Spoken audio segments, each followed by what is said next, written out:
ಎಲ್ಲೆಡೆ ಕೊರೋನಾ ಆತಂಕ ಶುರುವಾಗಿದ್ದು, ಅದರಲ್ಲೂ ಚಿಕ್ಕಮಗಳೂರಿಗೆ ಕೇರಳ ಪ್ರವಾಸಿಗರದ್ದೇ ಟೆನ್ಷನ್. ಕೇರಳದಿಂದ ಸಾವಿರಾರು ಪ್ರವಾಸಿಗರು ಚಿಕ್ಕಮಗಳೂರಿಗೆ ಆಗಮಿಸುತ್ತಾರೆ. ಹೀಗಾಗಿ ಕೇರಳ ಪ್ರವಾಸಿಗರಿಗೆ ನಿರ್ಬಂಧ ಹೇರಬೇಕು ಅನ್ನುವಂತಹ ಒತ್ತಾಯ ಕೇಳಿಬರ್ತಾ ಇದೆ. ಶೃಂಗೇರಿ, ಹೊರನಾಡು, ಕಳಸ ಭಾಗಕ್ಕೆ ಹೆಚ್ಚಿನ ಪ್ರವಾಸಿಗರು ಎಂಟ್ರಿ ಕೊಡ್ತಾ ಇದ್ದು, ವಾರಗಟ್ಟಲೆ ಚಿಕ್ಕಮಗಳೂರಿನಲ್ಲೇ ನೆಲೆಸಿರ್ತಾರೆ ಪ್ರವಾಸಿಗರು. ಕೇರಳ ಪ್ರವಾಸಿಗರಿಂದ ಕೊರೋನಾ ಹರಡುತ್ತೆ ಎನ್ನುವಂತಹ ಆತಂಕ ಈಗ ಚಿಕ್ಕಮಗಳೂರಿಗರನ್ನ ಕಾಡ್ತಾ ಇದೆ. ಅತಿ ಹೆಚ್ಚು ಸಂಖ್ಯೆಯಲ್ಲಿ ಪ್ರವಾಸಿಗರು ಬರ್ತಾರೆ ಚಿಕ್ಕಮಗಳೂರಿನತ್ತ.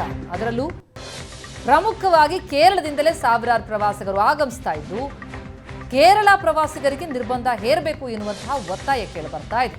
ಯಾಕಂದ್ರೆ ಕೇರಳದಲ್ಲಿ ಕೊರೋನಾ ಆತಂಕ ಹೆಚ್ಚಿರುವ ಹಿನ್ನೆಲೆಯಲ್ಲಿ ಚಿಕ್ಕಮಗಳೂರಿಗೂ ಕೂಡ ಟೆನ್ಷನ್ ವ್ಯಾಪಿಸಿದೆ.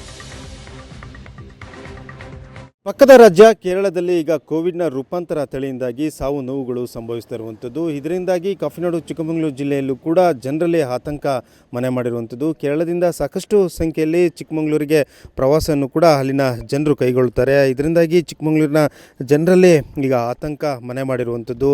ಕೋವಿಡ್ನ ರೂಪಾಂತರ ತಳಿಯಿಂದಾಗಿ ಕೇರಳದಲ್ಲಿ ಸಾವು ನೋವುಗಳು ಸಂಭವಿಸ್ತಾ ಇದೆ. ಅಲ್ಲದೆ ಕೋವಿಡ್ನ ಪ್ರಕರಣಗಳು ಕೂಡ ಹೆಚ್ಚಾಗ್ತಿರುವಂಥದ್ದು. ಈಗಾಗಲೇ ಸುದೀರ್ಘವಾಗಿ ಸಭೆಗಳನ್ನು ಕೂಡ ಆರೋಗ್ಯ ಸಚಿವರು ಕೂಡ ನಡೆಸ್ತಾ ಇರುವಂಥದ್ದು.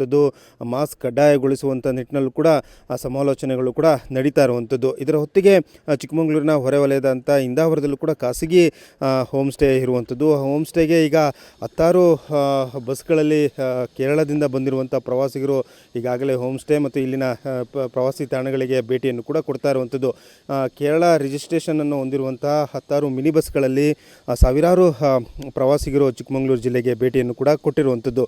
ಆ ಭೇಟಿಯನ್ನು ಕೊಡುವ ನಿಟ್ಟಿನಲ್ಲೂ ಕೂಡ ಇಲ್ಲಿನ ಪ್ರವಾಸಿ ತಾಣಗಳು ಹಾಗೆಯೇ ಚಿಕ್ಕಮಗಳೂರು ಜಿಲ್ಲೆಯಾದ್ಯಂತ ಕೂಡ ಅಂದರೆ ಕೇರಳದ ಪ್ರವಾಸಿಗರು ಸಂಚರಿಸ್ತಾರೆ. ಹಾಗಾಗಿ ಇಲ್ಲಿನ ಜನರಲ್ಲಿ ಒಂದು ಆತಂಕ ಮನೆ ಮಾಡಿರುವಂಥದ್ದು. ಏಕೆಂದರೆ ಈಗಾಗಲೇ ಕೇರಳದಲ್ಲಿ ಸಾವು ನೋವುಗಳು ಕೂಡ ಸಂಭವಿಸ್ತಾ ಇರುವಂಥದ್ದು. ಹಾಗಾಗಿ ಇಲ್ಲಿನ ಜನರಲ್ಲೂ ಕೂಡ ಆತಂಕ ಎದುರಾಗಿರುವಂಥದ್ದು.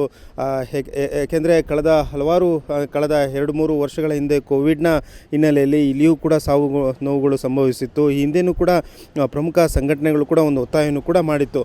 ಈ ಬಗ್ಗೆ ಕೇರಳದಿಂದ ಬರುವಂಥ ಪ್ರವಾಸಿಗರನ್ನು ನಿರ್ಬಂಧಿಸಬೇಕು ಕೆಲ ದಿನಗಳ ಕಾಲ ಅಂತ ಆ ಒತ್ತಾಯವನ್ನು ಕೂಡ ಮಾಡಿತ್ತು. ಈಗ ಅಂಥದೇ ಒತ್ತಾಯವನ್ನು ಕೂಡ ಹಿಂದೂಪರ ಸಂಘಟನೆಗಳು ಕೂಡ ಮಾಡ್ತಾ ಇರುವಂಥದ್ದು. ಕೇರಳದಿಂದ ಬರುವಂಥ ಪ್ರವಾಸಿಗರನ್ನು ಕೆಲ ದಿನಗಳ ಮಟ್ಟಿಗೆ ಅವರನ್ನು ನಿರ್ಬಂಧಿಸಬೇಕು ಅನ್ನೋ ಒತ್ತಾಯವನ್ನು ಕೂಡ ಮಾಡ್ತಾ ಇರುವಂಥದ್ದು.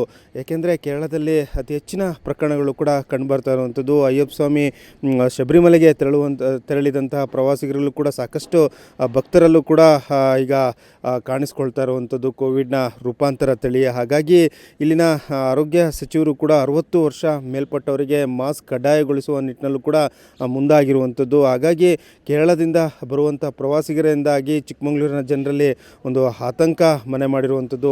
ಅವರಿಂದ ಇಲ್ಲಿಗೆ ಕೋವಿಡ್ನ ಪ್ರಕರಣಗಳು ಹೆಚ್ಚಾಗುವಂಥ ಸಾಧ್ಯತೆಗಳು ಕೂಡ ಹೆಚ್ಚಾಗಿರುವಂಥದ್ದು. ಹಾಗಾಗಿ ಜಿಲ್ಲಾಡಳಿತ ಈ ಬಗ್ಗೆ ಒಂದು ಕಠಿಣ ಕ್ರಮವನ್ನು ಕೈಗೊಳ್ಳಬೇಕು. ಕೇರಳದಿಂದ ಬರುವಂಥ ಪ್ರವಾಸಿಗರನ್ನು ಟೆಸ್ಟಿಂಗ್ಗೆ ಒಳಪಡಿಸಬೇಕು. ಅಲ್ಲದೆ ಕೆಲ ದಿನಗಳ ಮಟ್ಟಿಗಾದರೂ ಕೂಡ ಅವರನ್ನು ನಿರ್ಬಂಧಿಸಬೇಕು ಅನ್ನೋ ಒತ್ತಾಯವನ್ನು ಕೂಡ ಮಾಡ್ತಾ ಇರುವಂಥದ್ದು. ಚಿಕ್ಕಮಗಳೂರಿನ ಕ್ಯಾಮ್ರಾಮನ್ ಶ್ರೀಕಾಂತ್ ಜೊತೆಗೆ ಹಾಲ್ದೂರ್ ಕಿರಣ್, ಏಷ್ಯಾನೆಟ್ ಸುವರ್ಣ ನ್ಯೂಸ್.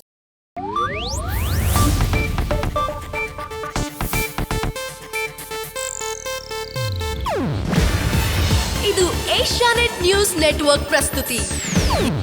ನೀವು ನೋಡ್ತಿದ್ದೀರಾ ಏಷ್ಯಾನೆಟ್ ಸುವರ್ಣ ನ್ಯೂಸ್.